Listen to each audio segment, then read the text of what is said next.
বছর 2 কেটে গেল। আরাকান সীমান্তে দস্যুর উৎপাত বেড়েছে। দস্যু এখানে চিরদিনই ছিল, কিন্তু এরকম বিশেষ ধরনের উৎপাত তারা আগে কখনো করেনি। বহু দল ছিল ছোট ছোট, প্রত্যেকেই নিজের নিজের তল্পি গোছাবার জন্য ছিচকে ডাকাতি করত এখানে সেখানে। কিন্তু এবারকার ব্যাপার আলাদা। ছোট দলগুলো একসাথ হয়ে বিশাল এক বাহিনী গড়েছে। তাতে ডাকাত অন্তত 1000 খানেক আছে বলে লোকের অনুমান। এরা রাহি পথিক বা গাঁয়ের চাষির ওপর হামলা করে না। যখন বেরোয় শিকারের খোঁজে কোনো শহর লুট করে, নয়তো গ্রাম অঞ্চলের কোনো বনেদি জমিদার বাড়ি।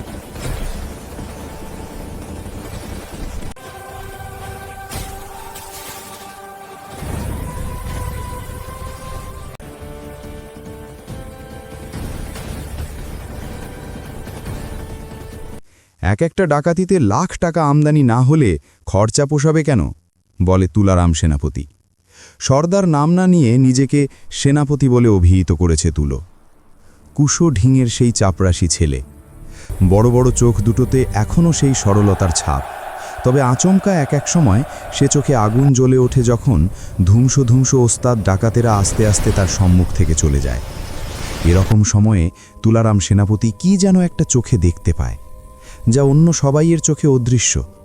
একটা ঝুলন্ত মৃতদেহ, আকাশে মিটিমিটি নক্ষত্রের আলো, শ্মশানের মাটিতে ঝুলন্ত দেহটার দীর্ঘ ছায়া পড়েছে তুলোর দৃষ্টিকে আচ্ছন্ন করে। আরাকান সরকারকে লুটপাটে উদ্যস্ত করেছেন তুলারাম। তুলারামের মাথার দামই 10,000 টাকা ধার্য করেছেন ওরা। কাজেই ওদের সঙ্গে সন্ধির প্রস্তাব না তোলাই ভালো। আরাকান ডিঙিয়ে একেবারে ব্রহ্মের দিকে হাত বাড়ালেন তুলারাম সেনাপতি। ব্রহ্মের সরকারের তখন মারিচের অবস্থা, এদিকে ইংরেজ, ওদিকে ফরাসি। ওদের দুই দেশের ভিতর সংঘাত লেগেই আছে। রাজনৈতিক বা সামরিক ঠোকাঠুকির চাইতে বাণিজ্যিক রেশারেশিই বেশি।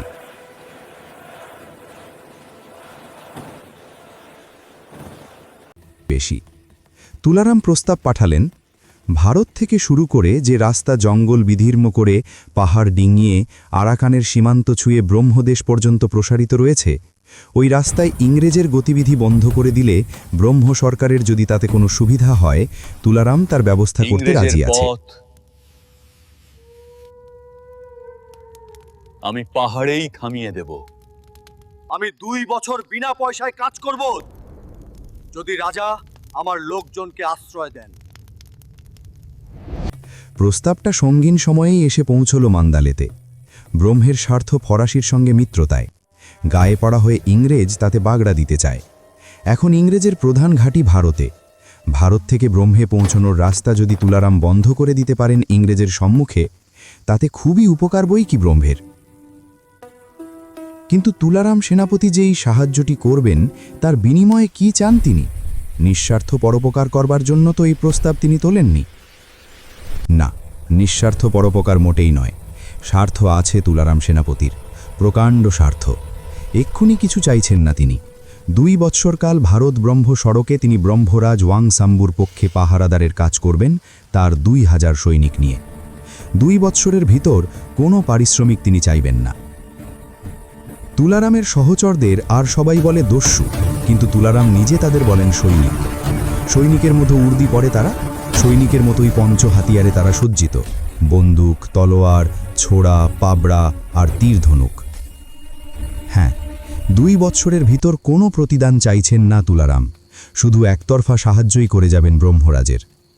কিন্তু 2 বছর পরে তুলারামের সাহায্য যদি তখনও নিতে চান ওয়াংসাংহু, তাহলে 2000 সুশিক্ষিত সৈনিক 6 মাসের জন্য ধার দিতে হবে তুলারামকে। কি করবেন তুলারাম সৈনিক নিয়ে? অবশ্যই যুদ্ধ করবেন। সৈনিক নিয়ে আর কী বা করতে পারে মানুষে? যুদ্ধ কার সঙ্গে? ব্রহ্মের সঙ্গে নয়, এইটে জেনে রাখুন। আপাতত খুশি থাকুন ওয়াংসাম্বুও। সময় উপস্থিত হলে তো সব কিছুই জানবেন। ব্রহ্মরাজ রাজি হয়ে গেলেন। আপাতত 2 বছর তো বিনা মাইনেতে খাটুক লোকটা।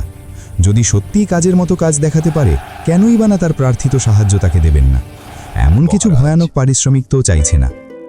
সেনাপতি বলেছেন, সময় এলে সব জানবেন। 2 বছর, দেখি তুমি কি করতে পারো সেনাপতি। ক্ষমতা যার হাতে, তাকে মূল্য দিতেই হয়। ওয়াংশাম্বুর সম্মতিপত্র নিয়ে দূত যেদিন এলো, ভারত ব্রহ্ম সড়কে ইংরেজের যাতায়াত একরকম সেই দিন থেকেই বন্ধ হলো। পল্টনের মুখোমুখি দাঁড়ানো সেটা আমাদের কাজ নয়। হ্যাঁ, ইংরেজ যদি পল্টন পাঠায় তুলারাম সেনাপতি তা অবশ্যই রুখতে পারবেন না, কিন্তু হঠাৎ যুদ্ধ ঘোষণা করবে ওরা, এমন আশঙ্কা তুলারামও করেন না ব্রহ্মরাজ ওয়াংশাম্বুও। চাপরাশি তুলারাম ছিল নিরক্ষর, কিন্তু সেনাপতি তুলারাম আর তা নয়। এই পাহাড়ে জঙ্গলে দস্যু সহবাসে দিন কাটছে যার, সে লেখাপড়া শেখার সময় বা সুযোগ কি করে পেল, সে এক প্রহেলিকা। কিন্তু তুলারাম যে লেখাপড়াটা বেশ শিখেছেন তাতে তো সন্দেহ নেই। গুরুজি, আপনি আমাদের অতিথি। শহর লুট করতে বেরোলে ধনরত্নের সঙ্গে আরেকটা জিনিসও তিনি হাতাবার চেষ্টা করেছেন চিরকাল, ইংরেজির মাস্টার আর গুরুজি, বাংলার পণ্ডিত। আগে খান, যাকে ধরে এনেছেন তাকে তারপর গুরুর পড়ান। মতো সমাদরে রেখেছেন ৪-৬ মাস, তারপর প্রচুর পয়সা কড়ি দিয়ে রেখে এসেছেন নিজের বাসস্থানে। কোনো শিক্ষকই যাওয়ার সময় তুলারামের উপর রাগ নিয়ে যেতে পারেননি, বরঞ্চ গিয়েছেন আন্তরিক আশীর্বাদ করে। বাংলা তার মাতৃভাষা হলেও ওর তাতে অক্ষর পরিচয় ছিল না এই বনবাসের আগে। সেই বাংলা তিনি শিখেছেন ভালো করে, তার উপরে শিখেছেন কাজ চালানো গোছে ইংরেজি। এছাড়াও বর্মী আর আরাকানি ভাষা পড়তে বা লিখতে না পারলেও তিনি বলতে পারেন গড়গড় করে। তারা জানত এই মানুষটাকে অনুসরণ করলে বাঁচা যাবে, কারণ তুলারামের চোখে ভয় ছিল না, ছিল নিখাদ দৃঢ়তা। সে ঠিক করল আরাকানে কোনো অন্যায় হলে তা সে সহ্য করবে না। সে দস্যু নয়, সে নিজেকে ভাবতে শুরু করল রক্ষক, আমি লুণ্ঠন করব অভিভাবক। না। আর এই ভাবনায় তাকে নেতা আমি করে তুলল, পাহারা দেব। সবার থেকে আলাদা। কয়েক সপ্তাহের মধ্যেই দস্যুরা তাকে ডাকতে লাগল ওইটাই আমাদের নেতা। সেনাপতি তুলারাম।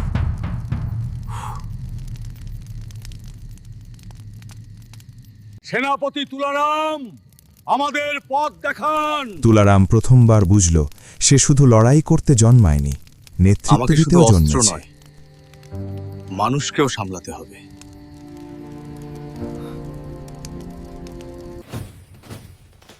তার নেতৃত্বে দস্যুরা একত্র হতে শুরু করল। এক সময়ের ছিন্ন ভিন্ন ডাকাত দল একটি শক্তিশালী বাহিনীতে পরিণত হল। আর তাদের সামনে দাঁড়িয়ে তুলারাম আজ থেকে প্রথমবার সত্যিকারের সেনাপতির মতো আমরা একটা দেখালো। বাহিনী।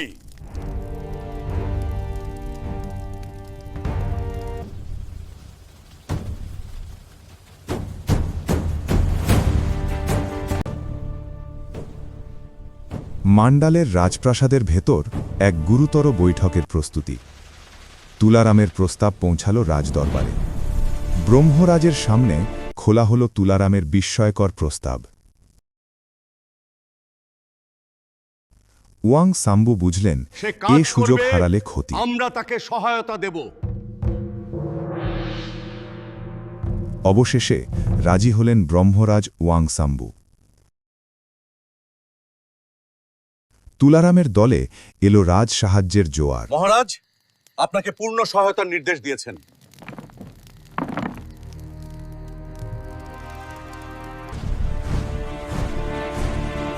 ইংরেজের রাস্তা বন্ধ করতে শুরু হলো পাহাড়ি অভিযান।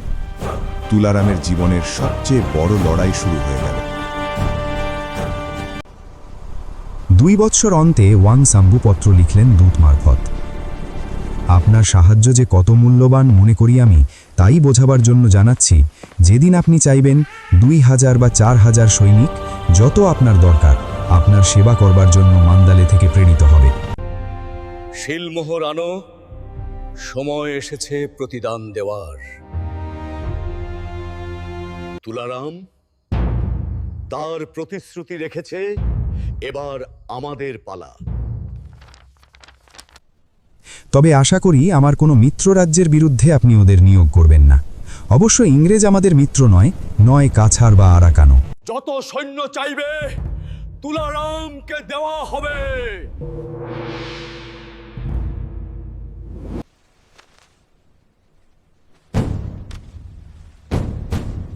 প্রতিশ্রুতির সংবাদ রওনা হল তুলারামের কাছে। দীর্ঘ পথ পাড়ি দিয়ে বার্তা পৌঁছল তার সেনাপতির কাছে। চিঠি পড়ে তুলারামের মুখে প্রথমবারের মতো স্বস্তির হাসি ফুটল।